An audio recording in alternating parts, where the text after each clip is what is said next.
Alright guys, in this video we're going to be talking about the dual rep armor stabber fleet issue, or armor SFI. This is a ship that is best suited for low sec. That's not to say that it can't go to high sec, but it is best in low sec because in low sec you have a little bit more opportunities to isolate your targets. You're not going to be facing usually the same amounts of blobs. You're more likely to have an isolated target, or a fight where it's not going to be massively outnumbered in your, or not in your favor. So I think low sec's your best bet, and really this ship's going to shine in faction warfare.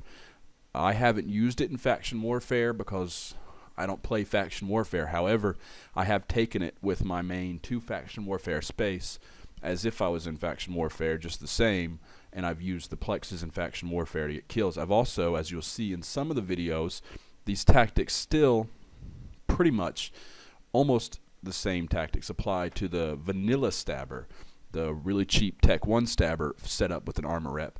You'll see me using that in the faction warfare plexes to great effect, and I really recommend you start with the vanilla Tech 1 armor stabber before you move up to the dual rep stabber fleet issue, because the regular stabber gets underestimated, and if you've watched any of my other stuff, you know the best thing you can be in this game is underestimated. It's so hard to get a fair fight, it's so hard to get a fight period, that the only way you're going to get good fights and you're going to get people to engage you is if you have the ability to make them underestimate you and make them think that they can beat you. So if there's any one lesson that you can learn, that's the one to learn. Be underestimated as often as possible. So in this video we're going to have a couple slides, a couple demonstrations, and kind of explanations for the different things you need to know in the ship. This ship flies completely differently than the Shield SFI. The Shield SFI uses a completely different set of tactics. Now, if you know my other videos, you know that I tend, in my personal playing style, I tend to favor kiting, which is staying at range on an opponent so that whenever things go bad, I can always just burn out, run away, and get away safely. So if 20 people land on grid, I can easily just overload my microwarp drive, and I'm usually the fastest thing on grid, so I can get away. That's a good tactic, but that's not the only tactic, and it's not even the best tactic, because different people have different preferences. As you start getting into bigger, slower ships, the tactics change. Typically, you're not going to be doing the nano stuff. You'll be doing more of the tanking stuff, whether it's a huge buffer tank, or in this case a rep tank, an active tank, where you're going to be able to repair more damage than you're taking, or at least kill them before they can work through your tank before you die. So this tactic in one way is used on the bigger ships. You use this tactic to stay alive long enough to jump through the gate or to dock, but in this case you're probably not going to be doing that. That is a possibility here depending on the targets you're fighting, but your main tactics are just going to be able to one, tank your opponent or opponents, as well as 2, use your dual propulsion to escape when you need to escape. So it's kind of this is a bit of a mixture ship where it mixes the 2 tactics, and it's a good stepping stone from the smaller fast ships to the bigger repping ships, because this is small and fast, and it also reps really well. So it gives you a little bit of a taste of both of them, and it'll get you used to it. So I'm going to go over a couple just basic tips for this ship, and then we'll get started on the slides. So first of all, this ship is not meant to take on blobs. It's built to where it can take on multiple targets, but it's not meant to take on blobs. We'll use this slide for this. So as you can see here, the basic the key that I use for my slides here is triangle is always you, circles are your opponents. So in this case you have 3 opponents. Now you're in a cruiser, and your cruiser has a tracking bonus, so you can track really well, and your guns track really well. So in the case of, say, 3 frigates, you're probably okay. 3 frigates, you can tank them for quite a while, and you can probably hold them off long enough to slowly whittle your way through them. And even though, let's say they're 3 assault ships and they can do a combined 900 DPS, that's more than you can tank. But because you're going to kill them relatively quickly, you're going to have a good chance of taking all 3 of them. But if you change this and you make all 3 of them cruisers, or one of them a cruiser and 2 of them assault ships, all of a sudden it starts getting to be a little bit more of a tough fight. Because what happens when you get multiple ships, especially when you go up to cruiser class and above, is you run the higher risk of people getting webs on you. Scrams aren't as big a threat as webs because you have an afterburner, and we'll talk more about that in the dual prop slide. But because you have an afterburner, a scram's not that big of a threat. You're going to be running an afterburner during the fight in almost all the cases anyway. So by running the afterburner, the scram's no big deal. But the web is going to be a big deal. If you get 2 webs on you, your afterburner is basically useless at that point because you're barely moving. If you're barely moving, you're going to be a lot easy target for larger ships. Now, for the smaller ships, it's not going to make a whole lot of difference for how hard they hit you because they're going to track you even with your afterburner on, overloaded, going full speed. But for a cruiser, battle cruiser, even a battleship, for those types of ships, once you get webbed, you all of a sudden become hittable. Before you're webbed with an afterburner running, as long as you keep up transversal, cruiser and above is going to have a really hard time doing any real damage to you. So your real risk and threat is 1 or more webs in the presence of larger targets. Now, if these were 3 frigates and all 3 frigates webbed you, it doesn't really matter because all that's going to do is keep you from dictating range. Perhaps they're going to get in close and orbit real tight at 500, but even still, you're probably going to do okay in that case. The biggest threat is when there's a larger ship on the field that can then do sizable DPS to you and you can't kill them fast enough. The final tip on this slide would be priorities. So when you're looking at targets, you have to prioritize. If you have 3 frigates come in on you and you're, let's say, in a faction warfare plex, you have to prioritize what's the biggest threat. So typically you prioritize by a couple different standards. 1, who's got the most DPS? That's one thing you can consider and when you're ranking your targets and which one to prioritize first. 2, who's going to die the fastest, right? And 3, who has ECM or EWAR? So basically you want to take, there's 2 different strategies. 1, take as much DPS off the field as fast as possible. 2, remove any EWAR threats or the biggest threat to you off the field first. So which one you do is really up to you depending on what comes in. So if you're sitting in a faction warfare plex and 2 rifters and a Griffin come in, you know the Griffin's ECM. The Griffin's your priority. You're going to be taking DPS from the rifters, but you can probably almost certainly tank that. Your priority is to get rid of that Griffin, get your drones on him before he gets a jam in, or if you ever get a space in between jams, get your drones on him so they can force him off the field so that you can then work on the other ships. But until you can get unjammed, you're really dead, and that's your threat. Same thing for like a Carries or whatever, is it a Mollis or whatever the Tech 1 sensor damp frigate is. So for any of those, or if you see like a Heron come in, as you'll see in some of my videos, a Heron coming in with multiple webs and tracking disruptors, you know, in that case, when you see someone doing EWAR to you, that becomes a priority target because that target is keeping you from killing any other targets. So in that case, you always want to go for the one that's going to be the biggest threat to you and it's going to keep you from doing anything.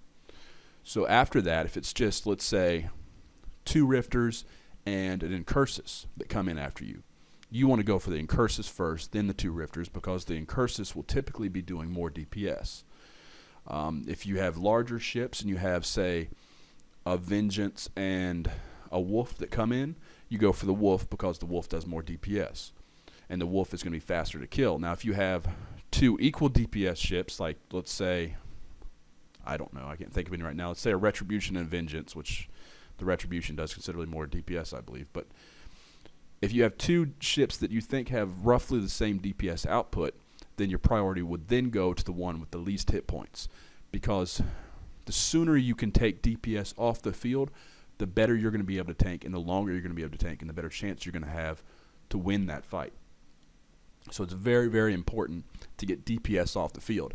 If it's just a bunch of junk, then you want to kill whatever's going to die the fastest. So you're going to see, I don't know if I included the video or recorded the video, but I took this ship, the dual prop SFI, into a faction warfare plex with just a ton of frigates and destroyers. And really the best thing to do there, when there's just tons of ships there, is you want to just focus in on if they're all roughly the same threat, you want to focus in on the ones that are going to die the fastest, so you can kill as many as possible before you die, or kill as many as possible so that you can bring the incoming DPS under control and get it to a point where you have a chance of controlling that incoming DPS and tanking long enough to kill the rest of the ships. So you go back to my notes here. Let's see. When it comes to choosing your targets, now I said before that this isn't meant to take on multiple targets. The only multiple targets you're meant to take on are really destroyers and frigates, and not too many of them. I would keep it 3 and below, and really, if you can, try to keep it less than that, 1 or 2 at a time, destroyers and frigates, until you get comfortable, and then you can move up and maybe take 5, 6, and on from there, depending on the situation, the setup, and all those things. But really, when you're out looking, this ship has a really, really flexible selection of targets. So with the Nano SFI, Nano Shield SFI, you can go and fight against blobs, and you can take on large numbers of people. But the fact is, you're not going to be able to kill most of those people you're taking on. You're really hoping for a frigate kill or a destroyer kill, or maybe, if you're lucky, a cruiser kill. But for the most part, when you're taking on blobs in the Nano SFI, you're hoping for a quick kind of cheap kill around the edges of the blob just to harass them. Now, if you were to, say, take that Nano SFI and try to take down, I don't know, a battleship, it'd be a little bit tougher because of all the hit points and all that stuff. You'd be a little bit more limited. And if you were to try to take, say, a Tier 3 battle cruiser, you're going to die unless you have a scram and you can get the scram on them really quickly. So what's good about the armor SFI is it has so much flexibility. You have dual propulsion, you have dual reps, you have small size, you have all these things that really work well for you. So your ideal targets, there's a large number of them. You can take on a larger selection of targets, 1 versus 1, with the dual rep SFI, the armor SFI, than you can with the Nano SFI. And that's why it's really cool, especially for low sec, where you're more likely to get 1 versus 1 type fights. So let's just use an example. The Nano SFI with the shield nano, stays at range, kites. If you were to take that and take on, let's say, a Talos, that's a Tier 3 Galante battle cruiser. Very, very good at killing cruisers, especially nano cruisers at range. If you're more than 15, 20K away from a Talos, you're dead. I mean, you're going to take massive damage. So in the Nano SFI, the basic tactic there would be to try like hell to get in real close and orbit real tight on him and hopefully avoid his tracking. Problem is, he's so fast that unless you can scram him, and you can't unless you change your fit on the Nano SFI, unless you can scram him, he's going to keep moving in one direction, which means that even though you're a little bit faster, you're not actually going to be orbiting him. You're going to be more like just chasing him in a straight line. That means he's going to get perfect tracking on you, and he's going to kill you. But with the armor SFI, you have a scram and an afterburner. So what that does is, if it was just a scram and an afterburner, you would have no chance because you never get close enough to get the scram. But what you can do is, let's say you jump through a gate. There's a Talos sitting 30, 40K off the gate. What you can then do, uncloak, hit your micro warp drive, and go at him at an angle. So instead of going straight at him, instead of, let's use this picture as an example. So if this is your armor SFI here, instead of going straight at him, you would uncloak and you'd come at him at an angle. I mean, what kind of angle? I don't know. What is that? About a 30 to 45 degree angle, somewhere in there. And you want to keep manually flying that, so double clicking in space, kind of manually flying your way so that you're coming across him. And then as you're getting closer, you're going to keep kind of spiraling in by keeping that angle. And you're going to try at some point, you're going to have to, once you get within, say, 20K, at some point, you're going to have to basically shoot. And you're going to have to shoot in. And when you shoot in, your idea here is to get the scram. Once you get within 10K, get the scram, turn off your micro warp drive, orbit at 500 with your afterburner on, and you will win and you will destroy the Talos or any other Tier 3 battle cruiser with ease. Because once you have a Tier 3 battle cruiser scrammed and you're in close on them, even without the afterburner running, in fact, but certainly with the afterburner running, once he's scrammed sitting still, his big battleship-sized guns aren't going to do anything. They'll never touch you. Now, on the way in, you're probably going to get 1, 2, 3 really painful hits. And it might kill you, but probably not if you do it right. Just be ready to rep as you're coming in and realize that you're going to get hit hard on the way in, and don't get scared. A lot of people, they start running at these Tier 3 battle cruisers, and even though they're going to win the fight, they take one big hit and drop down to half armor. They get really scared, and they turn around and run away and die. And that's the worst thing you can do. Once you're running at him, unless you're more than 40 or 50K away, you're pretty much committed. You need to get in close as fast as possible. That's your only way to survive at that point. Because if you try to stop and turn around and run straight away from him with a micro warp drive on, he's just going to blow you away. You never want to do that. You want to commit, get in there, take your hits on the way in, knowing that once you get under 10K and get some transversal on him, he's not going to do any damage to you at all, and you're going to have a really, really easy kill. So let's see what else we have here. So again, that's what I was talking about, larger targets. Like against battleship targets, you can take battleships with this as long as you have time, and it's just like a 1 versus 1. You can take some armor hacks. You can take all kinds of ships down with this ship. It has amazing flexibility, which is why I really like it, especially for low sec when you're more likely to come across 1v1 type scenarios. You have to keep in mind that your cap boosters are very limited. Once you run out of cap boosters, you run out of capacitor, and you lose most of your ability to tank. So keep an eye on your cap boosters, and never go into a fight when you're almost out of cap boosters. Just going through the notes here.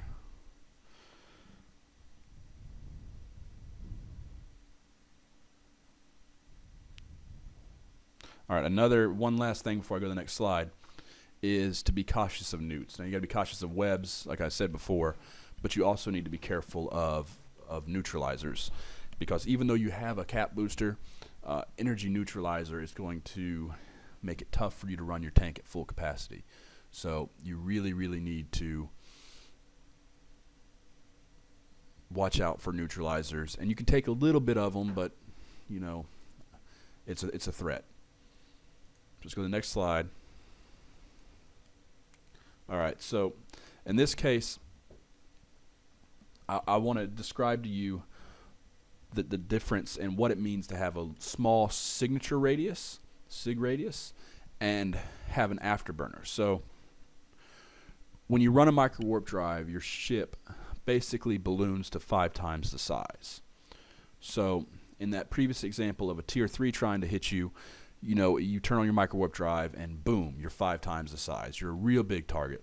So imagine someone with a rifle trying to shoot a target, and you know, they're sitting on their front porch and a car drives by and they try to shoot the car with the rifle. It's really, really easy for them to hit that moving target, even though it's moving, because it's so big, right? If it was sitting still, it'd be even easier. If it's going 100 miles per hour past their house, then it's a little bit more difficult.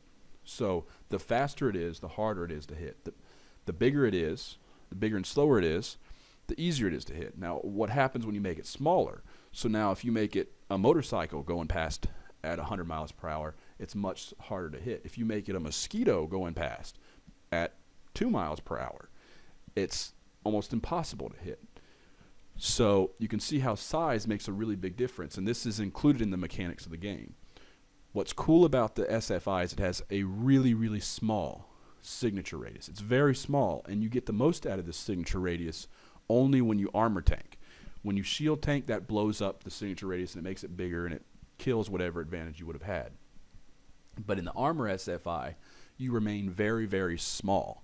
So if this was the enemy here, the circle, and you were the triangle, you could see a big triangle be very easy to hit. Small triangle, very tough to hit, because trying to time it and lead the target, it'd be very difficult to do when there's a lot more of a margin for error on the bigger target. So you can see how having a small signature radius plus a lot of speed is going to allow you to avoid damage. Now this is the idea that a lot of people use when you see people using like 100 mn afterburner setups. They'll try to get a small signature radius with a 100 mn afterburner, which allows them to basically negate 90% of the damage coming in on them, so they can take on large fleets, massive fleets. This is for like the Tech 3 cruisers, and they can take on huge fleets and take very little damage, because the fact that speed plus size reduces damage, especially with missiles. Now, if you're moving in a straight line and you're small and you're moving straight away from, say, a Talos or something that would have tracking problems with turrets, it's not going to be as big of an advantage. You got to move across them and get that transversal. So, moving that direction when they're firing at you is not as advantageous as moving that direction. So transversal is moving across the target. So that's the best way to avoid damage. However, with missiles, it doesn't matter. So let's say you're taking on a Drake. If you're taking on a Drake, all that matters is your total speed and your total size. It doesn't matter whether you're moving towards, away, across. None of that matters. All that matters is the speed and the size. So for something like, say you're attacking a solo Drake in a belt, and you found this ratting Drake in low sec, you're attacking the Drake. Rather than orbit at 500, you would be better to orbit at, say, 3K, 5K, because the wider your orbit is, the faster you're going to go and the less damage you're going to take. So knowing that, you can use this as a way to negate damage when you're taking on lots of missile ships or a missile ship or whatever the case. This is why it's so good against larger ships. So anything with cruiser-sized weapons or above is going to have a lot of trouble hitting you so long as you're moving, and you're going to reduce the incoming damage from anything cruiser above significantly.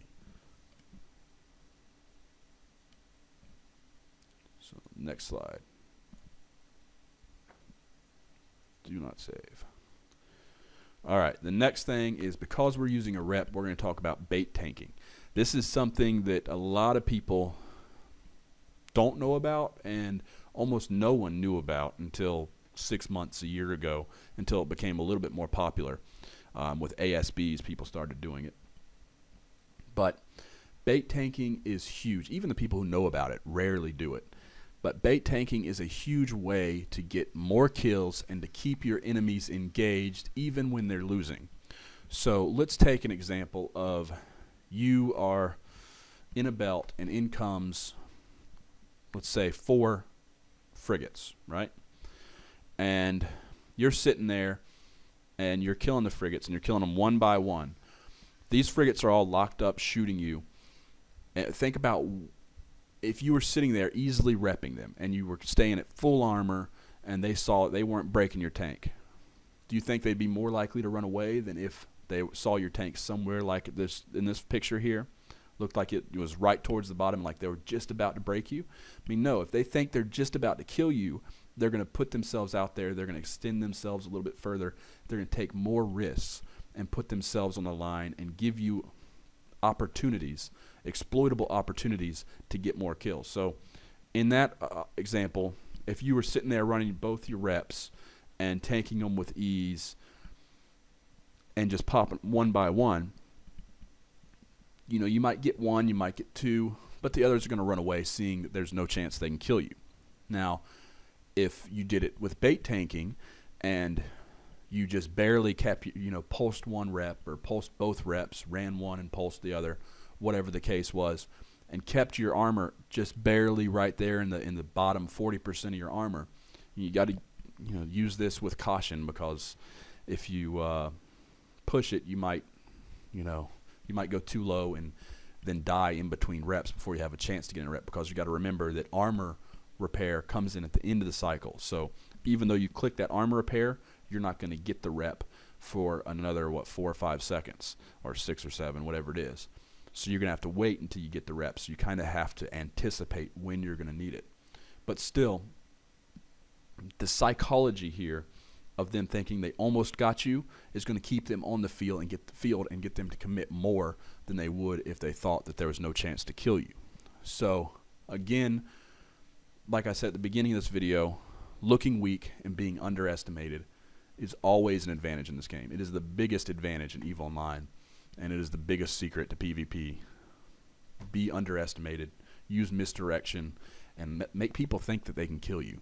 If they think that they can kill you, they're going to take more risks, and when people take risks, they open themselves to be killed. I mean, they give you an opportunity to win. So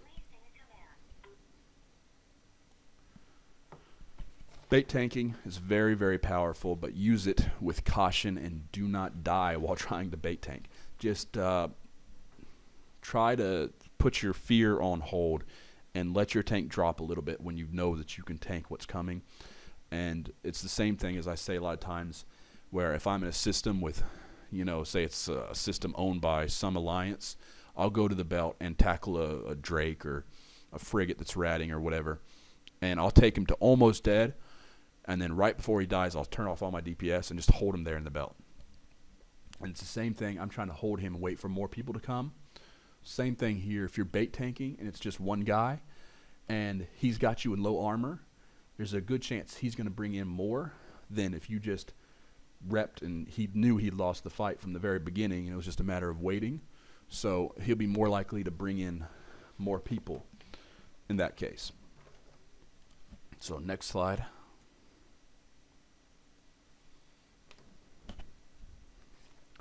Okay, in this slide we're going to talk about dual propulsion. So dual propulsion it's flexibility is what it is. So having a micro warp drive to get in is huge. Having a micro warp drive to escape is huge. Micro warp drive, to crash the gate when you jump into a camp, that's huge.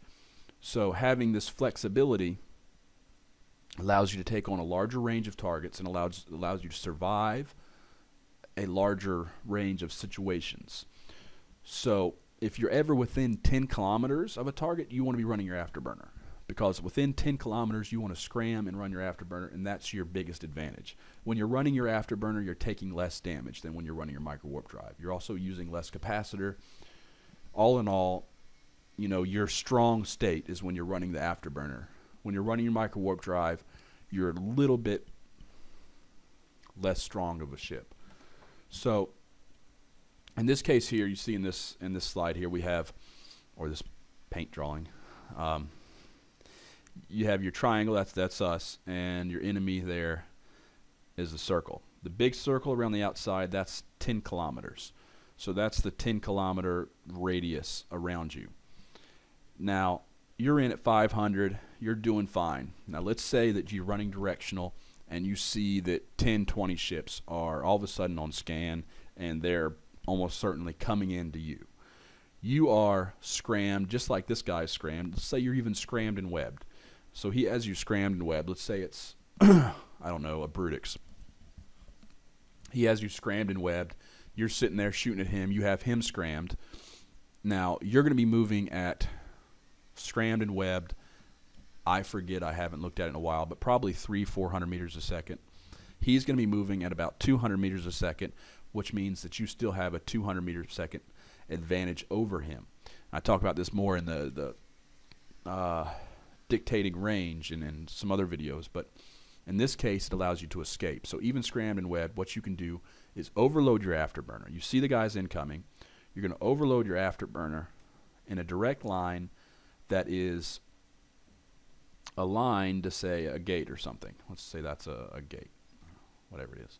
So that's a gate. You're going to align to, really you don't want to go to a gate because you'd be aggroed, so it's best to go to a belt or something. I didn't want to draw a triangle like you see in the actual game because I'm using that for the ship icon, but whatever. So you got a belt over here. So you align to a belt. Align to a belt that's away from him. Overload your afterburner. Keep your scram on him to make sure that he can't go fast enough to get you. That's very important, using your scram defensively. And then overload your afterburner and run outside that 10 kilometers. Try, just in case, let's say if he has a warp disruptor as well as a scram, which would be unlikely, but let's say there was 2 targets, one had you disrupted, one had you scrammed. Try to time it so that your afterburner cycle ends right around this mark here. So right about when you cross that line, when their scram is going to drop, is when you want your afterburner cycle to end so that you can engage your micro warp drive. So once you get outside scram range, you can turn on your micro warp drive, continuing the same align and pick up speed and go faster than most of the targets on the field and get away and get out of point range and warp off because you're already aligned. If there was no disruptor, long point, then as soon as you're outside the scram range and you see the scram drop in your overview over there, you'll see a little scram icon here, and you'll see one also down at the bottom at your little control thing down at the bottom. So you'll see a scram, and when you see the scram drop, you hit warp, you warp to the belt, turn around, immediately warp away from the belt because they're going to see where you warp and chase you. But you'll have time to just quickly warp away from there, and you escape before the blob comes in. So that's your basic. Dual prop allows you to get in and it allows you to get out. So not just having the afterburner, but having the afterburner and the micro warp drive allow you to then have enough speed under even webbed or scrammed conditions to escape when things go bad. So the final slide here is talking about plexes and how to isolate targets. So in faction warfare, there are plexes that allow certain types of ships. And I'm sure you know this if you're doing faction warfare. You know more about it than me probably. But there's a novice plex, there's small, there's, whatever. Some plexes allow only frigates, some allow frigates and destroyers, some allow cruisers and whatever. Some, the different ones allow different size ships. This can be used to your advantage. Now, a lot of times I will actually even go to a plex I can't get in. I'll go to a novice plex or a small plex, and I'll sit on the gate knowing that the only ships likely to come there are going to be small ships I can kill. You can't isolate with that, but if you know that there's ships coming in the system doing the plexes, you can potentially use that to your advantage and hope that no one gets a scan on you and sees you're sitting there and you can't warp into the plex to get away. You're kind of an easy target, so you got to be careful with that. But in this case, let's say you go into a plex that you can get into with the armor SFI.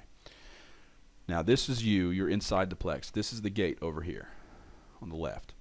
So that's your gate, and any targets that are coming in are going to have to first come to this gate.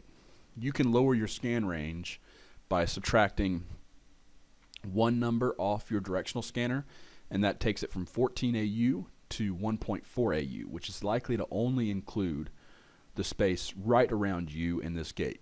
So by doing that, you know what's coming at you. Even in a system with tons of other ships, you know only what is sitting on that gate ready to come to you. That gives you the ability to select your fights and pick your fights, as well as to know when more stuff's coming after the fights began. So by doing that and keeping your range at 1.4 AU, you can better choose your fights. That also means that when they come in, they have to uncloak. So let's say they're in a cloaky that you don't want to fight. Let's say they're coming in a pilgrim or something. They have to uncloak before they come in. Or if you see a ship you can kill, but there's a cloaky falcon with them, they have to uncloak, meaning it evens the odds and allows you to choose your fights better, and you're less likely to be surprised once you're inside the Plex and you're watching that gate, because even the cloaky ships have to uncloak for a moment to come through, and then they can recloak. So that gives you a big edge there. Another great thing about Plexes is that there's a predetermined entry spot. So everyone who comes in lands roughly at the same spot. That means that in your case, and especially in the Tech 1 vanilla armor stabber that doesn't have the micro warp drive, you can force the targets to land right on top of you where you're most effective. So if with frigates, they land right on top of you, you get a quick scram, you're right on top of them, easy fight, easy win. You can force the fight to be close and avoid getting kited, and that's a big advantage.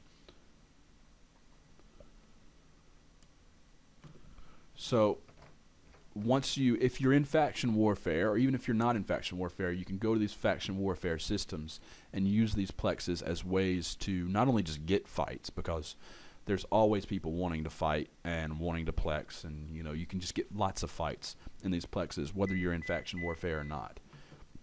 So use the Plexes to your advantage.